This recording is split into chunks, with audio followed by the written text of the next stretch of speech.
The first red flag wasn't the meeting invite titled Streamlined Transition Mandatory Attendance. It was the fact they booked it at 6:47 a.m. Not 6:45, not 7, 6:40 freaking 7. The kind of time chosen by someone who owns a Peloton, a ring light, and zero conscience. Lena Morgan walked into conference room C with the calm of a woman who's triple-checked her disaster recovery backups. Her hair still damp from the shower. Blazer thrown over a Rolling Stones t-shirt, coffee in one hand, silence in the other. On the far side of the table, Max Brighton, CTO and walking LinkedIn post, sat flanked by two HR reps who looked like they were about to serve gluten-free funeral cake. Lena, Max said, smiling with all the warmth of a Tesla with a dead battery, you've been an incredible part of our journey.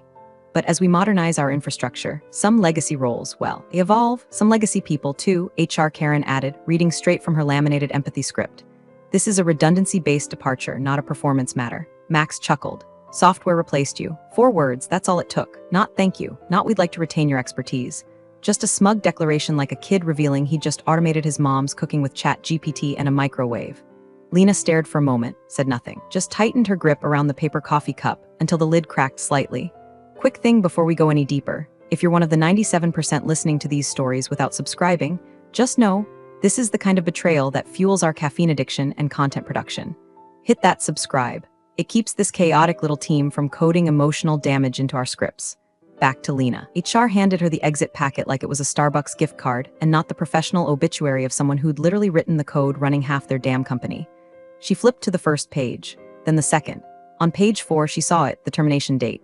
2 days before her contract's auto-renewal clause kicked in. 2 days, they were trying to outgame her. Any questions? HR Karen chirped, scribbling something that looked an awful lot like smiled during termination. Problematic. Lena looked up, her eyes scanning Max like she was mapping weak spots on a busted firewall. I wrote the license, she said evenly. Max smiled wider, clearly not listening. Or worse, listening and underestimating. Of course. And we appreciate your contributions. That's why we're flying in the new team next week. You'll have a chance to do a handoff before your final day. Shouldn't take more than a few hours. She nodded slowly, each vertebrae in her neck screaming with the effort it took not to lunge across the table and uninstall his oxygen privileges. The meeting ended like a bad breakup, awkward silences, fake sympathy, a forced handshake. Lena left the room with a folder in one hand and a hurricane in her spine. She didn't cry. She didn't slam doors. She didn't say, "You'll regret this." She just walked back to her desk, logged in one last time, and marked the date and time in a private encrypted note. License trigger 9C activation countdown, T-minus 46 hours. By the time the office lights blinked to sleep that night, Lena had already backed up everything that mattered, her commit logs, her notes, her contingencies. Clause 9C had been buried in the Orion Ops source code licensing since version 2.3.9, a clause no one had ever questioned. Hell, no one even read it. Why would they? It looked like boilerplate. Termination of employment shall void the deployment license. Auto-renewal not applicable upon involuntary separation. Activation key expires immediately upon role revocation. No grace period, no recovery. Corporate legal had rubber-stamped it 6 years ago. Because again, no one listens to the woman who built the thing they're standing on. But they would. Oh, they would. The exit interview smelled like peppermint toner and passive aggression. HR had cranked the AC to morgue-level chill, probably to keep emotions professional. Lena sat across from a junior compliance officer who looked like she'd practiced empathy in front of a ring light, flipping through forms with the dead-eyed energy of someone choosing a Netflix show she'd already seen. Let's go over the separation checklist, she chirped, like this was a scavenger hunt and not the slow public execution of 10 years of Lena's work. Laptop? Turned in. Access card? Surrendered. Work phone? Still in the padded envelope. Soul? Already repossessed by the smug gods of silicon arrogance. Lena signed where she was told, her pen slicing ink across lines like surgical incisions. Each box checked was a funeral bell for the life she'd poured into Corvalux. Each thank you for your contributions stickered onto the moment like a smiley face on a coffin. Just a quick reminder, the compliance officer said, tapping the top of a glossy page with Comic Sans level seriousness, your NDA remains in effect for 3 years post-termination. This includes proprietary architecture details, client schemas, and any private logs or admin credentials you may have been exposed to. Lena blinked once. It was less of a warning and more of a bedtime story they told themselves so they could sleep at night. None of them realized she was the architecture. The logs, the schema, the system they were protecting her from, she'd named its goddamn functions like they were her children. We're all very excited about the transition, the HR lead piped in from the corner, sipping on an energy drink that tasted like printer fluid. Our new partners in Hyderabad are set to take over Orion Ops maintenance starting next week. They'll bring a fresh perspective. Lena smiled, just slightly. They'll need it. Oh, said the compliance officer, missing the barb entirely, they're very talented. They've already proposed containerizing the deployment layers to simplify the rollout on AWS. Lena tilted her head. Interesting strategy. I hope they like kernel panics. Nobody laughed. She watched the clock tick over 2:16 p.m., precisely the moment her employment status flipped from active to separated in the Corvalux system. That timestamp would be recorded on 6 servers, 4 HR databases, and her own private log stored in a cold storage Git repo under the name GoodluckMaxJSON. Lena leaned back slightly and reached into her bag, pulled out the severance agreement she'd been handed in the streamlined transition meeting. She flipped to the amended clauses, buried deep in paragraph 14.3, about forfeiting rights to derivative works and assigning all post-employment architecture royalties to Corvalux's holding company. Nice try. I'm declining the severance, she said calmly, sliding the document back across the table. The compliance officer blinked. I'm sorry, unacceptable clause amendments, she said. I won't be signing. But you'll lose the payout, HR Karen said, eyebrows touching her hairline. It's generous. I'll live. The shrug she got from legal was so casual it could have been mistaken for a yoga stretch. That's your prerogative. Lena stood. There was no grand speech, no slow clap, just the faint rustle of her blouse and the cold click of the door as she walked out. Back in her apartment, she sat down in front of her personal rig, a beast of a machine she'd built piece by piece, humming like a coiled dragon. She navigated to the secure license management interface she'd created years ago, something no one at Corvalux even knew existed. She entered the timestamp of her termination, uploaded the official separation notice, entered her internal auth key, still valid for another 17 minutes. Then she scrolled to the field labeled Orion Ops License Auto-Renew Override. She typed in a single word, nullify, and hit save. Registry updated. License status, expired pending verification. Activation rollback, scheduled T+9H post-separation. She pushed her chair back, walked to the kitchen, and poured a whiskey over 3 cubes. Somewhere in the office, Max Brighton was probably ordering a celebratory protein smoothie. Maybe he was talking about how disruption is hard but necessary. Lena took a sip. Let's see how he likes her version of disruption. By 9:00 a.m., she was back at Corvalux, armed with nothing but a lanyard and the world's most patient expression. They'd asked her, to train the new dev team before she left. Knowledge transfer, they called it. Like you could download 10 years of blood, sweat, and caffeine into a 30-minute slideshow between catered lunch and passive snickering. She sat at the head of the conference table, a cheap projector humming like a dying bee beside her, while 5 engineers in matching hoodies stared at their screens like kindergartners mid-Zoom meltdown. The one closest to her, some cocky little MIT cosplay named Travis, was wearing noise-canceling headphones during the presentation. Slide 6, she said, clicking the remote. This is the traffic arbitration layer. It's not well documented, so listen carefully. If you deploy this without adjusting the mutex weights in the node scheduler, it'll deadlock under load. Travis raised a hand without looking up. We're probably just gonna rebuild this whole thing on AWS anyway. Microservices, containers, the works. Lena smiled, slow and dangerous. Good luck replicating multi-node failover from scratch, especially when one of the nodes is actually an illusion to keep legacy SFTP integrations from crashing. Another dev blinked. Wait, what? Lena clicked to slide 7. It's called protective spoofing. I invented it during the 2017 logistics outage while you were probably still Googling what's a semaphore. Silence. Awkward keyboard tapping. One guy in the corner wrote down spoofing with a question mark like it was a new Harry Potter spell. They weren't listening, not really. They thought they could reverse engineer genius with Stack Overflow and prayer. They didn't see the trap they were crawling into because no one told them the ground was rigged with context. By noon, the knowledge transfer session had devolved into vibe-based learning. Travis was watching YouTube on another tab. Another guy tried to impress her with a joke about moving all logging to Firebase. I hope your uptime SLA enjoys that, she muttered. By 1 o'clock, she was back at her old desk for the last time. Most of her personal items were already packed, but she sat down anyway, just for the ritual. She logged in with her still active credentials, because no one in IT had bothered to revoke access early, and opened up the master commit log of Orion Ops. 10 years of development, over 14,000 commits. Her fingerprints were everywhere. The rollback routines, the fail-safes, the weird little Easter egg in the dashboard that made the admin console display a cat gif on April Fools. She selected the final branch, Orion Ops Prod v9.4.2, and ran a clean export, stripped of company branding. License headers replaced with her LLC's copyright. Nightingale Systems LLC, registered in Delaware, 5 years ago, waiting. She compressed the archive, encrypted it twice, and emailed it to a dead drop account with a subject line that simply read, Legacy Load. No one would see it but her. And eventually, maybe, the next company smart enough to pay her what she was worth. The moment stretched, silent, and thick, like the air right before a summer storm. She opened the internal badge admin console, entered her access code, and navigated to the screen that let her revoke credentials. Deactivate user ID, L. Morgan. She hovered for a second, then clicked. Access deleted. There. Clean break, no alarms, no drama. Just a quiet severance of digital umbilical cord from the beast she'd kept alive with her bare hands and 4 too many bottles of Alev. As she walked out, she passed Max in the hallway. He was sipping on something green and smug. Heading out, he said, as if she were leaving early from a dinner party. She didn't stop walking. I'd wish you luck, she said without turning, but I think you'll need something stronger. She left her lanyard on the front desk like a badge from a fallen sheriff and pushed through the glass doors one last time. Outside, the sun was blinding. She didn't squint. She had work to do, and a deadline to keep. The thing about revenge is, it doesn't come out of nowhere. It builds like rust under chrome. Quiet, patient, relentless. Lena hadn't always been the woman who could kill a company with a keystroke. She started as the girl who stayed late to fix broken cron jobs while the office cleaning crew politely vacuumed around her sleeping bag.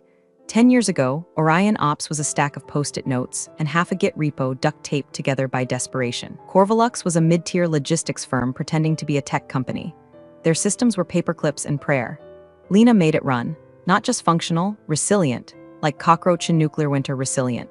There was the night in 2015 when the East Coast data center caught fire. Some contractor plugged a space heater into a daisy-chained surge protector. Everyone else panicked. Lena drove to the office in pajama pants and rerouted the CDN from the lobby using her own laptop. Her VPN credentials were more secure than their production firewall. She didn't get a raise. She got a mug. It said, "Corvalux crew, we deliver." The handle broke a week later, and still she stayed. The long nights bled into weekends, the weekends into years. She skipped weddings, skipped funerals, skipped meals. There were nights she woke up to Slack pings, heart racing, whispering error codes in her sleep. The Orion Ops she built wasn't just software, it was marrow. Her code had comments written like prayers, / please don't break during rollout and / Lena, fix this later, you're the only one who will remember how it works. And then came 2019, a minor layoff, 12% of staff. HR called it strategic resizing. Lena called it a warning. Asked the guy who built the first version of the scheduler engine. Gone without notice. 2 weeks later, the whole deployment pipeline collapsed because nobody else knew where the staging certs were stored. That night, after plugging the hole with a bash script and a half-empty Coke Zero, she added Clause 9C. It sat inside the license metadata like a sleeping dragon. Not hidden, just ignored. A single line in a forest of legalese. If the original creator is involuntarily terminated, license auto-renewal shall be void. All instances to expire on the next heartbeat check post-separation. Legal rubber-stamped it. Engineering leadership never read past the section headers. Marketing wouldn't have known a license key from a lunch code. And so it lived there, buried, waiting. Now, sitting on her couch with a blanket over her lap and an old episode of Frasier muted on the TV, Lena scrolled through LinkedIn. Max Brighton's smug little avatar beamed at her from the top of a post titled, "Tomorrow's here. Corvalux launches Automation 2.0." She tapped it. The blog glowed with buzzwords: disruption, streamlining, efficiency. Goodbye to outdated legacy systems. Hello to innovation. It was a full-on digital funeral for her life's work. Posted a stock photo of a diverse engineering team smiling in front of a whiteboard filled with absolute nonsense, hex codes, random squiggles, what looked like a drawing of a cat. Her throat tightened. They didn't just erase her. They threw a parade over the grave. She clicked bookmark. Not because she cared what they said, but because one day soon, those same words were going to age like unrefrigerated shrimp at a summer barbecue. She opened her laptop, logged into the registry dashboard. Again, verified the scheduled rollback. Heartbeat check enabled. Ping interval 6 hours. There it was, ticking toward oblivion. The countdown to silence. Lena exhaled, not bitter, not broken, just sharper now. She'd been soft clay once, molded by loyalty and caffeine and foolish dreams of recognition. Now she was forged steel. And Corvalux was about to learn what happens when you try to automate a woman who wrote the manual on control. The first morning of her post-Corvalux journey didn't start with LinkedIn announcements or #onward and upward hashtags. Lena woke up at 6 a.m., not from an alarm, but from sheer muscle memory. The apartment was still. No Slack notifications. No pager buzz. No 3 a.m. API meltdowns. Just the gentle hum of her custom-built desktop purring in the corner, like a wolf breathing in its sleep. She poured herself a mug of overpriced herbal tea, the kind she used to ignore during release weeks, and settled into the quiet. Not bored, primed. The difference between rage and revenge is timing. She opened her personal dashboard. One she built long ago on a dusty subdomain routed through multiple anonymized proxies. Looked like a meditation app if you didn't know what to look for. The UI was clean. One panel. One clock. Next license check. 12:01 a.m. T-18H03M. A bash script sat coiled inside Corvalux's forgotten corner of GitHub Enterprise, wrapped in a dependency chain they'd never bothered to untangle. She had committed it under a generic system maintenance label in a batch of 12 unrelated patches 2 years ago. Pinged the Orion Ops license verification endpoint every 6 hours. It wouldn't throw an error, wouldn't log a warning, it would simply expire. The verification check would return false and cascade through the stack like a silent embolism. By the time anyone noticed, it would be because nothing was working and no one would know why. She leaned back, propped her feet on the coffee table, and pulled up the Corvalux blog. Max Brighton's face, polished, tanned, and filtered to Silicon Valley oblivion, beamed at the top of their latest PR fluff. Gratitude for the past, excitement for the future. How we're evolving Orion Ops, she read it like a war general studying an opponent's propaganda. As we embrace automation, we're grateful for Lena Morgan's years of leadership and foundational work. Her grace and professionalism during the transition have been inspiring. We wish her only the best in her next chapter. Grace. Professionalism? She chuckled into her tea. They really thought she'd walked out with a thank you card and a yoga mat. No one had noticed her social accounts had gone silent. Twitter locked, LinkedIn dark, GitHub activity frozen like she'd gone off-grid, because Lena wasn't announcing. She was watching. Every comment on that blog post. Every engineer bragging about microservices and AWS rollouts. Every recruiter thinking she was on the market. She wasn't unemployed, she was armed. Her inbox was already filling up. A startup in Boston wanted a seasoned architect to rebuild our infrastructure. A logistics firm in Denver offered a sign-on bonus that looked like a phone number. She ignored them all. There was one more thing to do. She navigated to the final function in her script. The kill switch had one last failsafe, her confirmation token. She entered her private key, encrypted via her personal UBI key, and clicked authorize. Now it was set. At 12:01 a.m., the system would request license verification as it always had. This time it would receive a polite but final 401 unauthorized license void upon creator termination per clause 9C, and nothing would blink. No red alarms, no fireworks, just a silent unraveling of operational control across 32 production servers. The CTO would sleep that night thinking he'd won, probably dreaming of his next conference keynote, talking about replacing the old guard. Lena set her tea down, smiled, then opened a new window and started researching beachfront rentals in Portugal. She had time, the kind of time that only comes when you've planted the bomb, walked away and left them with the ticking. At exactly 12:01 a.m., the first heartbeat ping went out like it always did, routine, invisible. Embedded so deep in the Orion Ops framework it might as well have been a blood vessel. It reached out to the license verification endpoint, same as it had every 6 hours for the last 4 years. But this time, it didn't get the expected handshake. It got the kiss of death. 401 unauthorized. Clause 9C triggered. License expired. The system didn't crash, it bled. One by one, microservices began to fail license checks. Node clusters stopped communicating. Autoscaling stalled. The cache backend, once humming like a Vegas server room, froze mid-packet and corrupted 3 transaction queues before timing out. By 12:14, the Orion Ops dashboard showed its first symptom. Blank metrics tiles, not errors, just nothing like the brainwaves of a corpse. The night shift ops tech flagged it as a visual glitch and rebooted his terminal. Nothing changed. He messaged the Slack channel. No one answered. At 12:42, West Coast warehouse systems began dropping orders from the queue. At 1:16, a checksum failure halted the East Coast inventory sync. At 2:02, the load balancer routing to their logistics partner's API hit a dead-end point, retried for 30 minutes, then shut itself down out of protocol exhaustion. No alerts were triggered, because Lena had designed Orion Ops to be quietly competent, and now it was quietly dead. At 3:23, CTO Max Brighton, the disruptor, the podcast prince, was finally dragged out of bed by a frantic text from the head of DevOps. Orion is down, like down. Max didn't bother putting on real clothes. He logged in from his iPad in silk pajamas, swearing under his breath, already preparing a LinkedIn post about unforeseen migration turbulence. He opened the admin console. The page stalled, reloaded, then flashed red. License expired. Renew via primary contract authority. Underneath, owner, Nightingale Systems LLC. His face went the color of printer paper dipped in regret. He tried rebooting, purging caches, firing off bypass flags. Each one answered with the same message, unauthorized. License bound to original creator, revoked upon termination. By 4:00 a.m., a national logistics partner called the CEO directly on his personal line. Orders weren't routing. Tracking API had collapsed. Warehouses were printing blank shipping labels. The CEO, groggy and furious, demanded to know why the infrastructure was behaving like a haunted vending machine. Max, still frantically flipping through legal docs, said the words no executive ever wants to hear on a 4:00 a.m. call. I think we triggered a license kill switch.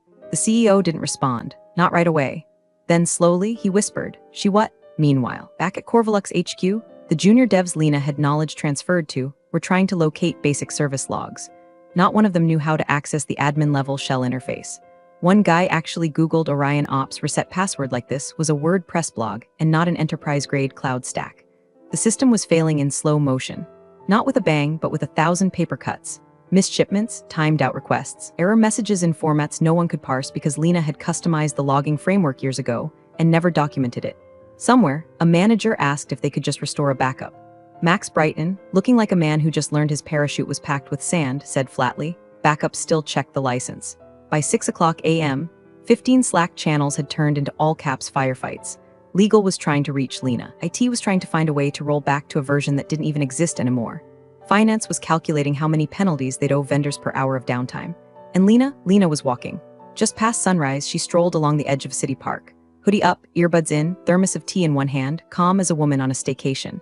Her breath puffed in the cool air like little clouds of satisfaction. A robin landed on a bench beside her. She smiled. The sun was up, the system was down, and justice was on autopilot. The emergency board meeting began at 6:37 a.m. Eastern Time, 30 minutes earlier than scheduled, because panic waits for no Outlook invite. The Zoom chime echoed like a warning bell as executives bled into the digital room, unshaven and undercaffeinated, each with that 1,000-yard stare of someone who just watched $1 million supply chain light itself on fire. Max Brighton was already on the call, his camera off, audio glitching, voice pitched somewhere between damage control and spiritual collapse. I believe what we're experiencing is a licensing issue tied to our core infrastructure, he mumbled, eyes darting between tabs like a drunk trying to defuse a bomb in a foreign language. Possibly triggered by a termination clause in the Orion Ops framework, the CEO's square was silent. The CFO was blinking so hard his glasses fogged. Licensing? The COO barked. I thought we owned Orion Ops, we paid to build it. Max opened a PDF. Yes, well, no, we commissioned it, but the underlying operating license, read the clause, legal snapped. Her video was on, face pale, eyes bloodshot. She'd been up since the first outage alert and was now clutching the original contract with a grip that could bend steel. Max cleared his throat, scrolled. Clause 9C. In the event that the original creator is involuntarily separated from Corvalux systems without cause, license auto-renewal is void. License shall expire on the first failed verification heartbeat post-separation. Ownership reverts to creator under LLC protections effective date of original submission. Silence, cold, breathless silence. The kind you only hear right before a plane nosedives. The CFO leaned forward, squinting. Wait, what LLC? Legal pulled up the submission record. Nightingale Systems LLC, registered 5 years ago in Delaware, listed in the copyright header of the Orion Ops core repo. But that's her, the CEO said, voice brittle. That's Lena's company. Max looked like he was trying to unswallow a mouthful of glass. We never migrated the source repo. We forked the deployment scripts, but Jesus, we left the licensing headers intact. The board chair raised both hands like he was trying to stop a mental train wreck. Are you telling us the software we're running our entire infrastructure on belongs to someone we just fired? Yes, Max said, then immediately tried to backpedal. But we're negotiating. We're reaching out. Legal cut in. We already tried. Her counsel sent a one-line response, terms enforced as written. Panic bloomed like a virus across the screen. One director turned off his camera. Another started typing furiously, probably emailing a private crisis PR team. The CFO rubbed his temples and hissed, "We've got shipments rotting in Chicago and a $20 million vendor penalty clause kicking in at noon. She owns the operating license? How is that possible? Because none of us read past the footnotes," Legal snapped. She buried it like a nuclear failsafe, and we handed her the launch codes. The CEO finally unmuted, his voice thin as dental floss. "Get her on the line." Max glanced away from the screen, face pale and slick. "I don't think she's taking our calls, then offer her something." The CEO's voice cracked. "I don't care what it costs, just fix it." Legal nodded slowly. "She'll fix it, but not for our price." And somewhere across the city, Lena stood barefoot on her balcony, sipping fresh coffee. The air smelled like blooming jasmine and imminent reckoning. Her phone buzzed once. Known caller, then again, this time a text from an unknown number. "Lena, please, let's talk. We're ready to make a deal." She smiled softly. Let them sweat. She wasn't done yet. Lena didn't dress up for the call. No makeup, no blazer. Just a faded gray hoodie, chipped nail polish, and a coffee mug that said "Not my circus, not my monkeys in Comic Sans." She took the Zoom from her kitchen, sunbeams slicing across the counter like a spotlight cast by karma itself. "Good morning," she said, as if she were answering a brunch invite instead of sitting across from a dozen corporate officials in various stages of breakdown. Max Brighton's camera was off. Again. Coward. Legal was already mid-sentence, trying to sound calm, confident, not cornered. "We just need clarification on the license structure." "If there's been a misinterpretation, there hasn't," Lena cut in, voice even as glass. "You terminated me without cause." That activated the auto-cancel clause. The system did exactly what it was designed to do. It's enforceable. "I have the timestamps, the repo history, the email logs." Legal tried to smile. Sure, but Corvalux invested substantially in the infrastructure. We can argue implied ownership, or I filed copyright on Orion Ops Core 5 months ago, Lena said, lifting a single sheet of paper into frame like a winning poker hand. U.S. Copyright registration. Full code base, annotated, time-stamped, digitally notarized. You want the record number? Dead silence. Even the board members stopped blinking. She could hear someone exhale like they'd been punched. Max unmuted. Lena, let's be reasonable. She turned her gaze toward the camera like a sniper locking in.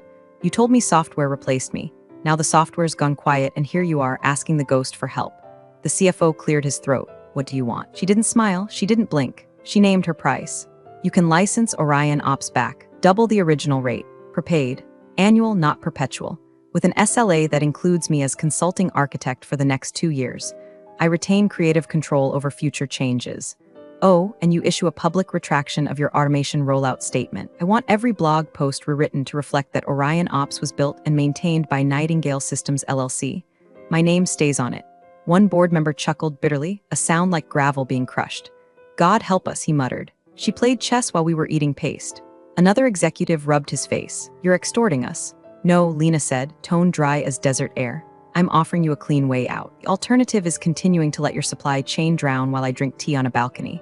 Legal opened her mouth, closed it, looked down. The CEO, camera on but soul fully detached, finally spoke.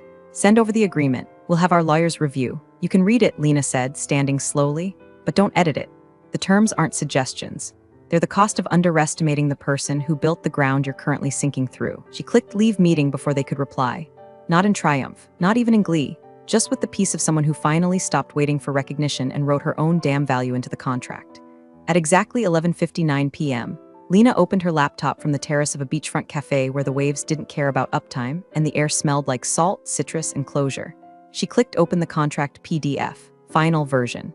No red lines, no corporate gobbledygook, just her terms word for word. Clause by clause like tiny revenge poems written in Helvetica, she scrolled to the end. Paused, then signed, Lena Morgan Principal, Nightingale Systems LLC. The moment she hit send, the license reactivated. Somewhere 1,200 miles away, 32 Corvalux servers blinked back to life like Lazarus rising on a hardwired gospel. Logging systems reinitialized. Queues unfroze. Monitoring dashboards began spitting data like shaken soda cans. Orders resumed routing. API calls stopped timing out. Distribution centers flickered awake with the dumb joy of systems that don't know who saved them. In Slack, the night shift posted a single line, "We're green across the board." Max Brighton wasn't there to see it.